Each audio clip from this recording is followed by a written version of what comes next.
Shalom, selamat hari Sabat.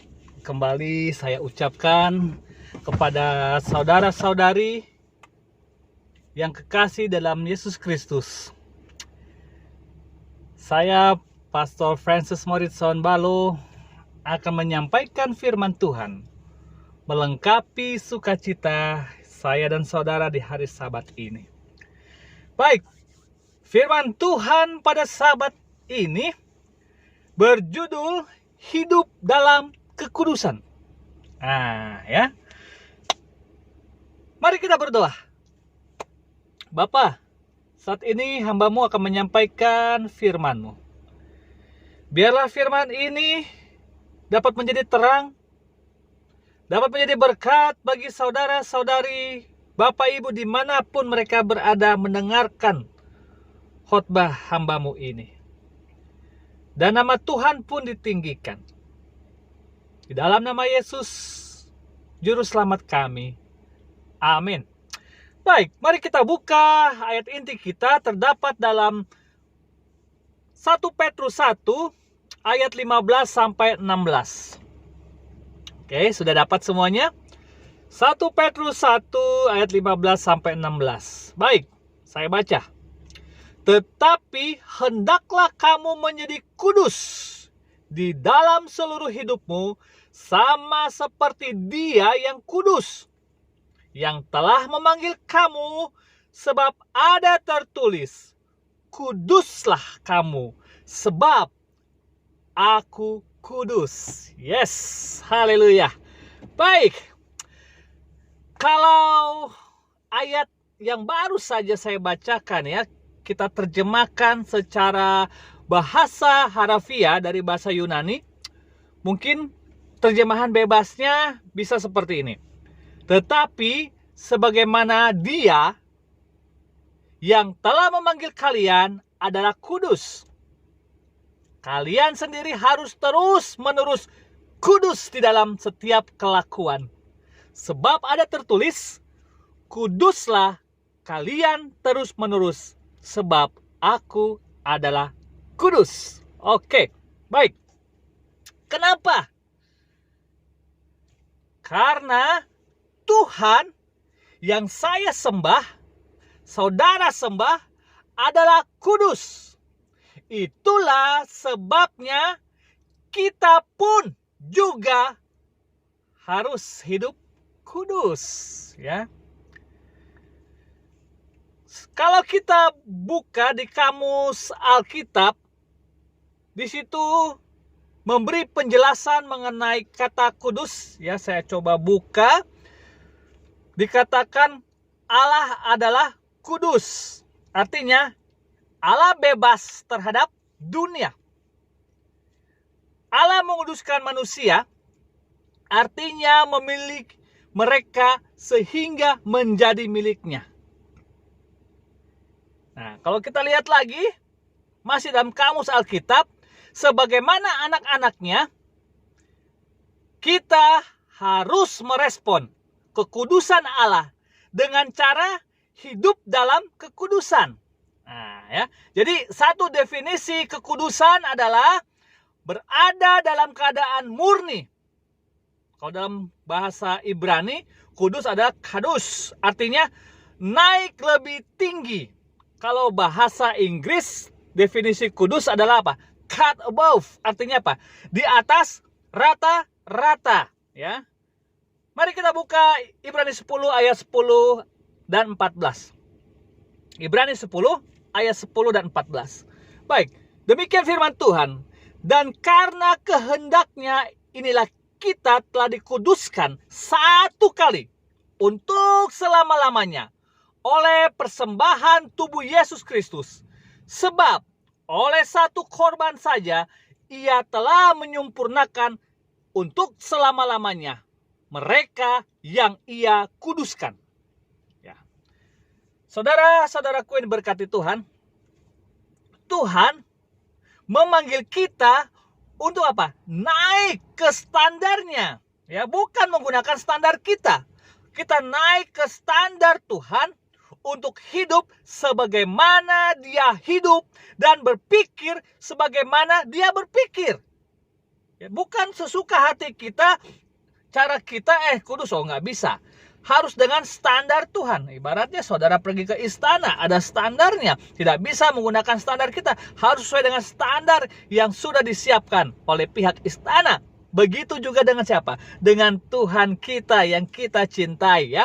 Jadi saya dan saudara tidak dapat mencapai kekudusan dengan mengandalkan kekuatan saya, saudara, ya. Untuk mencapainya nggak akan bisa, ya. Sehebat apapun saudara, setinggi IQ, IP saudara saat di sekolah, nggak bisa saudara gunakan untuk mencapaikan level kekudusan. Jadi harus gunakan siapa? Standarnya Tuhan sendiri. Jadi kita bergantung pada anugerah dari kekuatan Allah, dan Allah memberikan anugerah kepada orang yang rendah hati. Ingat, kalau saudara ingin mendapatkan anugerah, maka rendah hatilah saudara. Jadi kekudusan adalah pekerjaan anugerah Allah, bukan hasil apa? Kekuatan daging. Jadi sebab tanpa kasih karunia Tuhan, tidak ada orang yang mampu dalam kekudusan. Nah, namun saudara-saudaraku yang diberkati Tuhan, seringkali kita berpikir, apakah mungkin hidup dalam kekudusan? Nah, ini pertanyaannya, ya. Mungkin nggak Pak Pendeta? Saya hidup dalam kekudusan. Bagaimana kita dapat hidup dalam kekudusan? Mari kita mulai pelajari, ya. Yang pertama, memelihara hubungan yang intim dengan Tuhan dalam takut dan hormat padanya. Ibrani 12 ayat 28 berkata, jadi karena kita menerima kerajaan yang tidak tergoncangkan, marilah kita mengucap syukur dan berdoa kepada Allah menurut cara yang berkenan kepadanya, dengan hormat dan takut. Yang kedua, bagaimana kita dapat hidup dalam kekudusan? Tadi hubungan intim dengan Tuhan. Yang kedua, mempunyai persekutuan komunitas dengan orang percaya, ya. Jadi dalam persekutuan kita di gereja, kita ya baik di gereja Advent dimanapun, ya seperti di CI, ya, kita punya satu komunitas, satu persekutuan, ya, di mana di dalam gereja kita bisa belajar dan sharing firman Tuhan, ya. Jadi jangan pernah kita menjauh dari komunitas persekutuan doa kita, ya. Kalau di gereja saya di CI, bersahabat ada dari setengah 10 sampai jam 12. Lanjut kita potluck, lanjut ada kegiatan, ya, di gereja. Bahkan minggu kedua dan keempat, sahabat kedua dan keempat itu ada program sehatku, ya. Bukan itu saja, kita juga bisa datang di Bible study sebelum ibadah Rabu malam dimulai, ya, dipimpin oleh Bapak Ipon. Dan hari Rabunya kita juga ada persekutuan doa, ya, setengah 8 sampai setengah 9, 1 jam saja. Mari kita merapatkan dengan orang-orang percaya. Yang ketiga, firmannya, ya, 2 Timotius 3 ayat 16. Segala tulisan yang diilhamkan Allah memang bermanfaat untuk mengajar, menyatakan kesalahan, untuk memperbaiki kelakuan, dan untuk mendidik orang dalam kebenaran. Oke. Bagaimana kita dapat hidup dalam kekudusan? Yang ketiga, memperbaharui pemikiran dengan firman, ya. Memperbaharui pikiran dengan firman. Kita buka Roma 12 ayat 2. Janganlah kamu menjadi serupa dengan dunia ini, tetapi berubahlah oleh pembaharuan budimu, sehingga kamu dapat membedakan mana kehendak Allah, apa yang baik, yang berkenan kepada Allah, dan yang sempurna. Kalau dalam bahasa Inggrisnya be transformed, artinya menyeberang dari dunia, naik ke tempat yang lebih tinggi, sekalipun kita hidup di dunia, tetapi berjuang untuk bersikap sama seperti Tuhan. Ya. Perbaharui pikiran saudara dengan firman Tuhan. Baca firman itu. Mau pagi, mau petang, siang, malam, saudara jangan pernah tinggalkan apa? Firman Tuhan. Perbaharui pikiran saudara. Jangan hanya Android, iPhone saudara yang saudara perbaharui terus ya dengan menginstal, tapi pikiran saudara dan saya kita perbaharui dengan firman Tuhan. Saudara-saudaraku yang diberkati Tuhan, kita sebagai orang Kristen dituntut Tuhan dan wajib untuk terus-menerus secara konsisten untuk hidup kudus. Jadi segala perbuatan cemar, dosa, dan berbagai macam kekejian lainnya harus kita jauhi ya. Kita harus jauhi perbuatan-perbuatan daging yang jelas sekali apa? Dilarang. Misalnya ya merokok, menonton video porno, mabuk-mabuk, caci maki, ya kata-kata kotor, kesombongan, iri hati, sakit hati, kepahitan, tidak mau mengampuni, pemarah dan lain-lain. Semuanya itu harus saudara apa? Jauhi. Amin. Ya, saya percaya kita selalu mengingat Paulus. Rasul Paulus sudah mewanti-wanti kita. Kita harus maju terus, ya, hidup di dalam kecemaran dan tidak mau bertobat, maka jangan kita akan diselamatkan. Artinya Rasul Paulus sudah mengingat kalau saudara terus saja apa? Hidup dalam kecemaran, tidak mau bertobat, jangan harap apa? Akan diselamatkan oleh Tuhan. Galatia 5 ayat 19, perbuatan daging telah nyata. Yaitu apa? Percabulan, kecemaran, hawa nafsu, lanjut ayat 20, penyembahan berhala, sihir, perseteruan, perselisihan, iri hati, amarah, kepentingan diri sendiri, pencideraan roh, pemecah, ayat 21, kedengkian, kemabukan, pesta pora dan sebagainya. Terhadap semuanya itu, Rasul Paulus mengingatkan kamu seperti yang telah kubuat dahulu, bahwa barang siapa melakukan hal-hal demikian, ia tidak akan mendapat bagian dalam kerajaan sorga. Bagi para suami yang selalu memarahi istrinya, mencaci istrinya, melakukan dengan kekerasan, waspadalah. Jangan harap Anda akan diselamatkan. Begitu juga dengan para istri.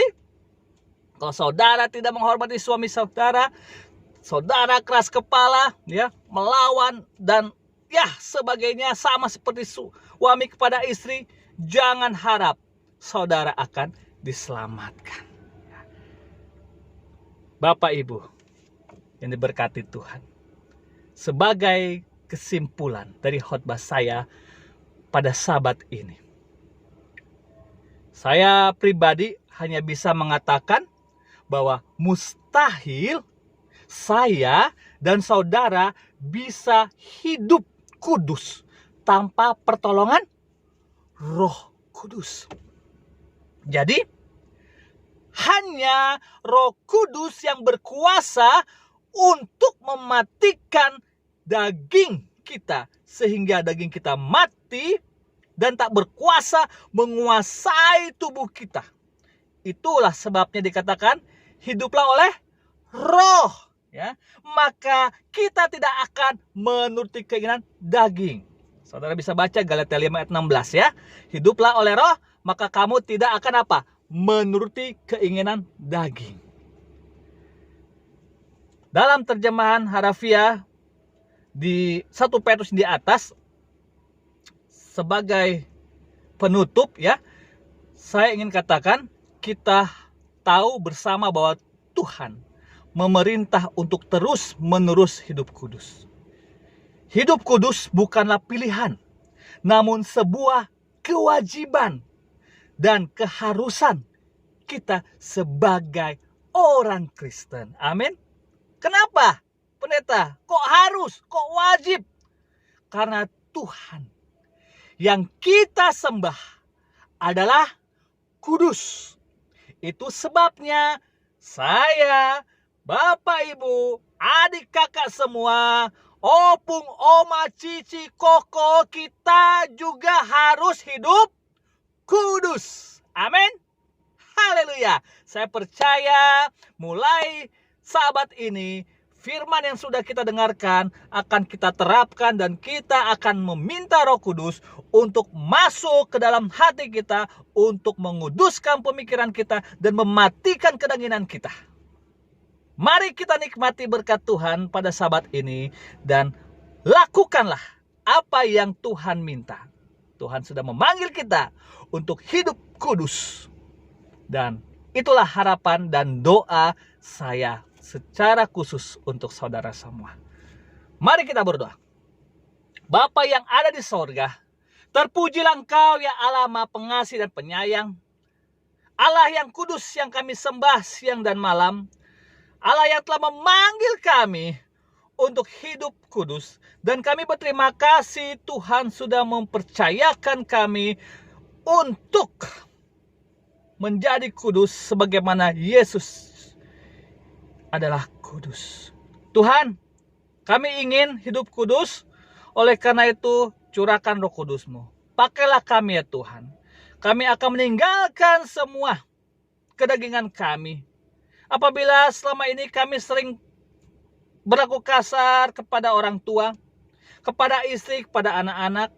Apabila selama ini kami sering mendukakan hati-Mu ya Tuhan, ampunilah ya hamba. Dan semua saudara-saudaraku dimanapun mereka berada. Bapa, terima kasih atas firman-Mu ini. Biarlah firman-Mu ini dapat menguatkan hati kami. Kami tidak akan tunda lagi untuk hidup kudus. Mulai saat ini, sampai Yesus datang, kami akan melakukan apa yang Tuhan minta. Terpujilah Engkau ya Allah. Memberkati saudara-saudara dimanapun kalian berada. Diberkatilah rumah tanggamu. Diberkatilah pekerjaanmu. Diberkatilah anak-anakmu. Biarlah anak-anakmu menjadi sukacita. Menjadikan kebahagiaan di saat berkumpul bersama keluarga. Bagi orang-orang muda dimanapun Anda berada, Tuhan juga memberkati kalian di dalam pekerjaan. Dijauhkan kalian dari mara bahaya. Diberikan kekuatan dalam menghadapi situasi sulit seperti ini. Kiranya damai sejahtera, kasih Tuhan, persekutuan Roh Kudus menyertai kita semua dari sekarang sampai Maranatha. Di dalam nama Yesus, Juru Selamat Penebus kami. Yang percaya katakan, amin. Haleluya. Tuhan memberkati kita semua.